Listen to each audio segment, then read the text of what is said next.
बड़ा सवाल, कब तक जलता रहेगा कासगंज। आज सुबह सुबह यूपी के कासगंज में फिर हिंसा हुई, आगजनी की गई और लगातार तीसरे दिन कासगंज में कोहराम मचा है। लेकिन योगी की पुलिस हिंसा रोकने में पूरी तरह नाकाम साबित हो रही है।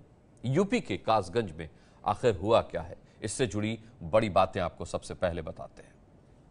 यूपी के कासगंज में लगातार तीसरे दिन हिंसा और आगजनी की खबरें आई हैं। पुलिस को तलाशी में एक घर से देसी बम और हथियार मिले हैं। 3 दिन में हिंसा के बावजूद जिले में कर्फ्यू नहीं लगा है। पीस कमेटी की बैठक हुई, जिले में तनाव घटाने की कोशिश की गई। दोनों समुदायों ने अपनी अपनी दुकानें खोलने पर सहमति जताई है। हिंसा में शामिल आरोपियों की तलाश में पुलिस ने कासगंज में अलग अलग जगहों पर छापेमारी की। छापेमारी के दौरान पुलिस को देसी बम के अलावा एक पिस्तौल भी मिला है। आपको बता दें, फिलहाल पुलिस ने पिस्तौल को अपने कब्जे में ले लिया। ये तस्वीर देखिए। अभी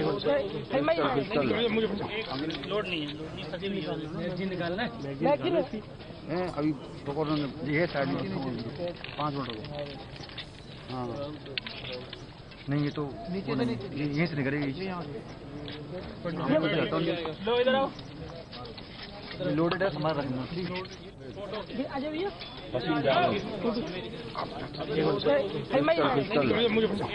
लोड नहीं है, अभी ये साइड में 5 मिनट हो गए। हाँ नहीं, ये तो यहीं से निकलेगी। आपने देखा, तलाशी के दौरान एक घर से देसी बम मिले हैं और ये पिस्टल मिली है जिसे दिखा रही थी पुलिस। उत्तर प्रदेश के नए डीजीपी ओम प्रकाश सिंह को पद संभाले अभी 1 ही हफ्ता हुआ है और उनके सामने कासगंज की चुनौती आ गई है। कासगंज में लगातार 3 दिनों से हिंसा जारी है। आज सुबह भी आगजनी की घटना हुई है, लेकिन डीजीपी ओपी सिंह को इसकी ही जानकारी नहीं थी। अभी तक हम लोगों ने 60-65 लोगों की गिरफ्तारियां हमारे द्वारा की गई हैं और मुकदमे में भी सब्सटेंटिव ऑफेंसेस में भी हमने गिरफ्तारी किए हैं।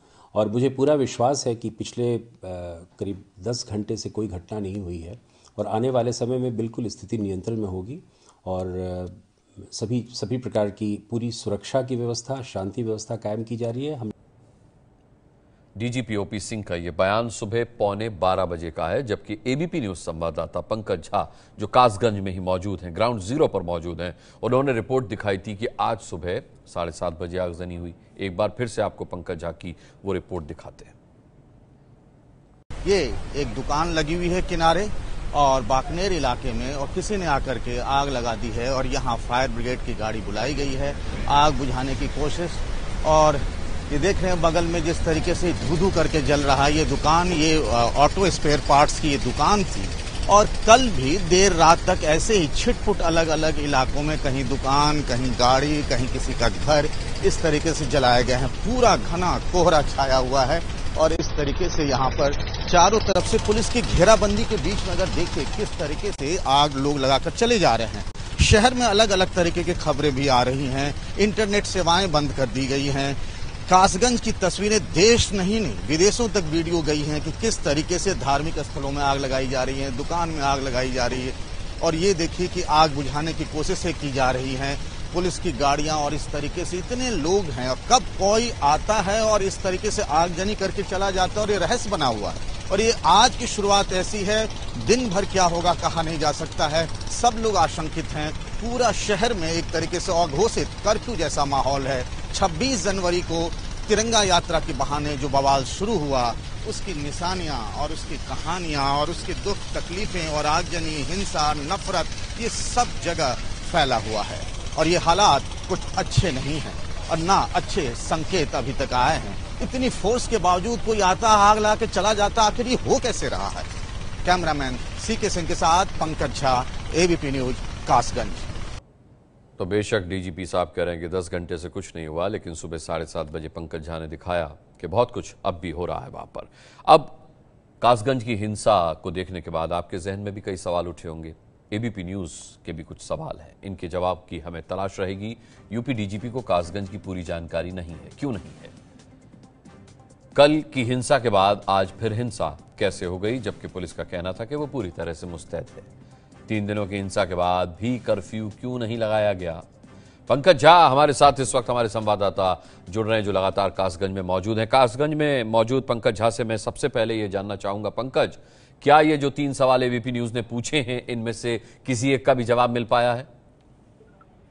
देखिए, कर्फ्यू के बारे में हमने कमिश्नर से सवाल पूछा था, सुभाष चंद्र, तो उन्होंने कहा कि जिस तरीके के हालात हैं, जिसको 26 जनवरी को एक की जान चली गई थी, एक को गोली लगी थी, उसके बाद किसी की मौत नहीं हुई, किसी पर हमला नहीं हुआ, कुछ आइसोलेटेड केसेज में आगजनी की घटनाएं हुई हैं, इसीलिए उन्होंने कर्फ्यू नहीं लगाया और एक तरीके से धारा 144 लगा करके हालात संभालने की कोशिश की। होता ये है अनुराग, अगर एक बार कर्फ्यू घोषित हो जाए तो सरकारी रिकॉर्ड में दर्ज हो जाता है और कोई भी सरकार और डिस्ट्रिक्ट एडमिनिस्ट्रेशन नहीं चाहती है कि कर्फ्यू उसके नाम पे अंकित हो जाए, और इसीलिए इससे बचने के लिए ऐसा शायद किया गया होगा। चलिए पंकज, ये 3 सवाल हम लगातार पूछते रहेंगे और इनके जवाब जैसे ही मिलेंगे अपने दर्शकों तक भी वो जवाब हम पहुंचाएंगे। फिलहाल आपको ये बता दें कि कासगंज हिंसा पर अब राजनीति तेज हो गई है। कांग्रेस ने दंगे को बीजेपी का प्रायोजित दंगा बता दिया है और वहीं समाजवादी पार्टी ने भी कासगंज की घटना को लेकर योगी सरकार पर हमला बोला है। देखिए, पहले दिन जो वाकया हुआ उसके बाद एडमिनिस्ट्रेशन को सतर्क हो जाना चाहिए था, लेकिन सतर्क होने की बजाय मेरा ख्याल है ढील दी गई और अगले रोज जो दुकानों को आग लगाई गई, काफ़ी प्रॉपर्टीज को नुकसान पहुंचा, गाड़ियां जलाई गई। उस वक्त कहा जाता है कि पुलिस भी वहां मौजूद थी और ऐसा लग रहा था कि उन्होंने खुली छूट दी है। जो फसादी लोग हैं, झगड़ा करने वाले लोग हैं, उनको बाकायदा छूट दी गई थी। उत्तर प्रदेश की सरकार लॉ एंड ऑर्डर को मेंटेन करने में बिल्कुल नाकाम है।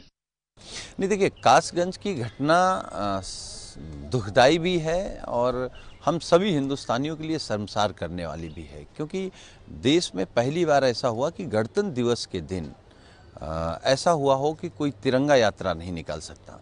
अब जिनकी सरकार है, ये लोग तो यही कहते थे कि हम जब सरकार में आ जाएंगे तो कश्मीर के लाल चौक में तिरंगा फहराएंगे, और स्थिति ये है कि उत्तर प्रदेश के कासगंज में भी कोई तिरंगा अगर फहराता है तो उसको गोली मार दी जा रही है।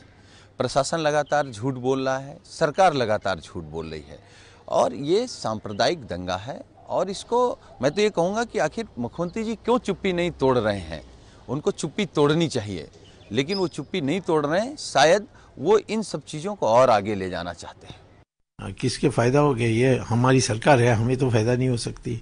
हिंदुओं की आशा है हमारे मुख्यमंत्री, तो वो तो उसका नाम खराब करने के, कुछ करने के।